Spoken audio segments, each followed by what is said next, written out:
Hey everybody, I'm back. It's been a long time since I've done one of these videos. I've been pretty busy trying to get our game The Path of Motus ready for launch. We've just passed certification on all of the platforms, so at this point I'm basically kind of writing out my time, I guess you could say, until the game actually launches. But I have been doing a lot of planning for when the game actually launches. We're going to do some promotional things and doing some marketing and PR, all that good stuff. So I thought it would be a good time to share my thoughts on what it takes to market an indie game in 2018. And unfortunately, a lot of my videos, I try to have a positive message at the end, like you leave kind of hopefully feeling like you have some information you can use to be successful. I'm not sure this video is going to have that type of message because it's a pretty dark time, I think, for releasing indie games in terms of promotion and marketing. A lot of things have changed, especially since the last time I shipped a game, which was in 2015. The arena was totally different a few years ago than it is right now. And this isn't exactly news. A lot of people in the indie scene have been talking about this, at least in the areas that I'm reading and keeping up with. What we're finding is that it's not as cool, I guess you could say, to release an indie game as it was a few years ago. A few years ago, we had Sony pushing indies really hard on PlayStation 4. You had a lot of press sites writing about indie games, kind of focusing on the story of the creators, saying, hey, look, this person, and, it was a team of two, basically in their bedroom making this game. Isn't that cool? Basically, look, people, indie games have arrived to the scene, okay? You don't really see that quite as much anymore. You don't see these kind of indie darling games. Back in the day, we had, like, Fez and other games that were kind of championed by the press. You don't really see that quite as much anymore. Once in a while you see a site cover an indie game. I'm not saying that they never cover indie games, but you can basically tell by looking at these sites that they're not focused too much on indie titles right now. And when I say these sites, I mean like Polygon, IGN, like the bigger websites for games. And I've talked to a few of them. I have some contacts that have written about my games in the past. And when we announced the Path of Motus last year, I emailed them, and I'm pretty sure every single one of them told me, hey, the game looks really cool, I'd like to write about it, but our site doesn't write about indie games until they're actually out.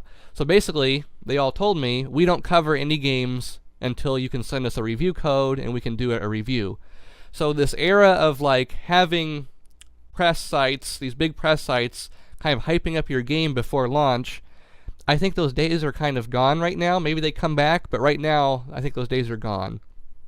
And that creates some problems because I hear a lot of people say all the time, hey, the best practices for promoting an indie game is to make a press kit, have it on your website, reach out to the press, have a good pitch, have a well-crafted email.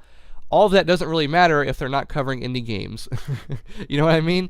And they are covering them at launch when you have something for review. But this kind of leaves the question of how am I supposed to build up hype for my game before launch, because that's normally a good step to take. You want to have some pre-launch hype. So I'm going to tell you my approach for dealing with all of this stuff, or at least my approach for the Path of Motus. I'm not going to claim that my thinking here is going to apply for everyone. It could be you have to come up with a totally different strategy to succeed. But I'm just going to share how I've approached the Path of Motus and my games in general for promoting them.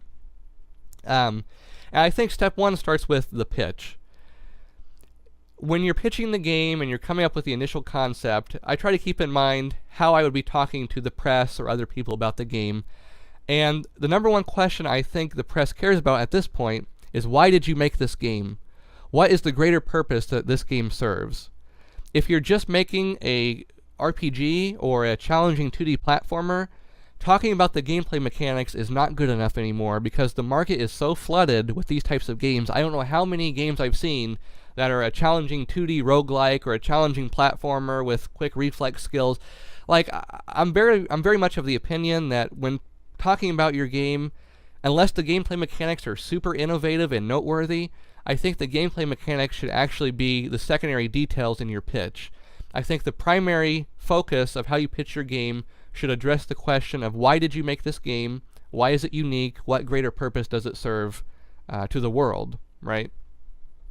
Now, that does, like I said, that doesn't apply to everyone, but I've talked to some other journalists, and they've expressed this opinion to me as well. They get so many pitches of games that sound exactly the same, that want to pitch in terms of gameplay mechanics that we've all played. They're looking for a more human story to talk about. Like I talked about earlier, you should do that, right? You should always think about, your elevator pitch. How can you explain your game in a couple of seconds? But I wouldn't rely on the press to promote your game or lead you to success. Like I said, these larger sites are largely ignoring indies, and even when they do cover indie games, I question how much impact they actually have.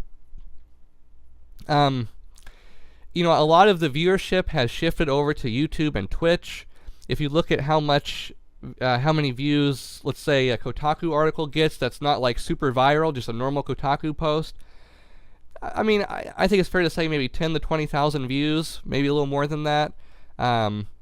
Whereas you compare it to like these larger YouTubers, like a PewDiePie video or something, a lot of times they're getting hundreds of thousands of views just for a normal video that doesn't go viral and is a huge success. So it seems to me that a lot of the viewership has switched over to streamers. But even that is kind of troublesome because I talk to developers. I'm a part of a few mailing lists, and these developers have been covered by PewDiePie and Markiplier and all these huge streamers, and they get millions of views on their videos, and at best, what I'm seeing is that they're saying they have a conversion ratio of 1,000 views equals 1 sale. And if you do the math, that's not a whole lot of sales. And some people see no boost in sales.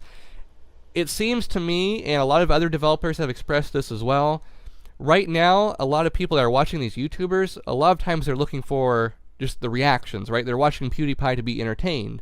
Not all YouTubers are like this. I believe the audiences of people like Northern Lion, those types of people, I think maybe they're a little more plugged in and would purchase what he is playing. But a lot of these big guys, I'm not so sure. I think people are more tuned in for the reactions, and it's not, at least from what I've seen, it's not converting to sales a whole lot.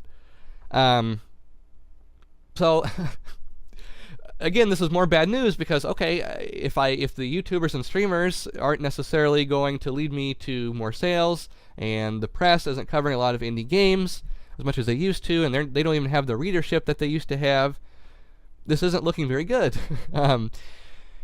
And this is where I've kind of come to my own strategy. And my strategy has been to completely leave the gaming circle and try to reach out to other markets. I'm advocating that we start thinking outside of the box for our marketing plans and reach out to other markets that might have an interest in our game.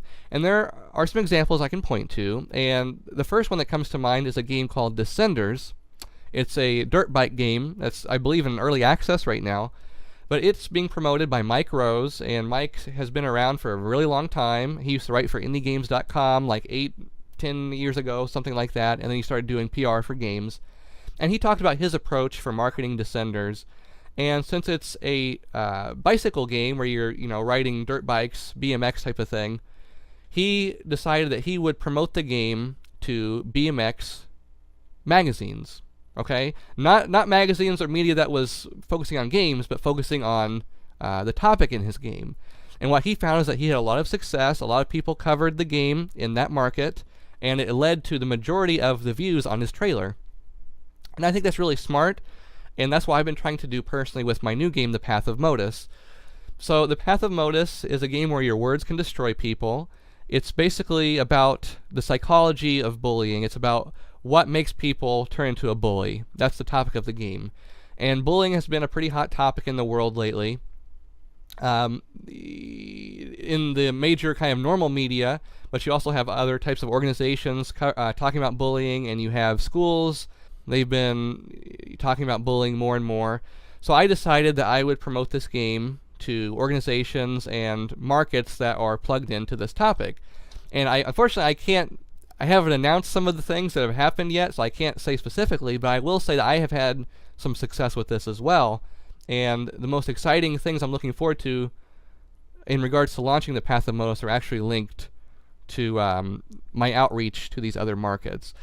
So basically, I guess you could say what I'm advocating for here is that we start thinking of how we can use our games in the world at large, right? What other areas of life can we appeal to, or what other markets can we appeal to that aren't necessarily super gamey like the inner gaming circle that we're all a part of, but would still have an interest? Because so many people play video games at this point. We have a huge market for video games, right? I think the trick is trying to find these sub-markets or these other interest groups, I guess you could say, that would be interested in your game. So I'm hoping that made sense. And maybe this doesn't work for everyone. Unfortunately, at the end of the day, I feel like we're all kind of pulling the lever on the lottery machine. I think there are things we can do to increase our chances of success and our chances of getting the game in front of as many eyeballs as possible. But at the end of the day, it's still luck.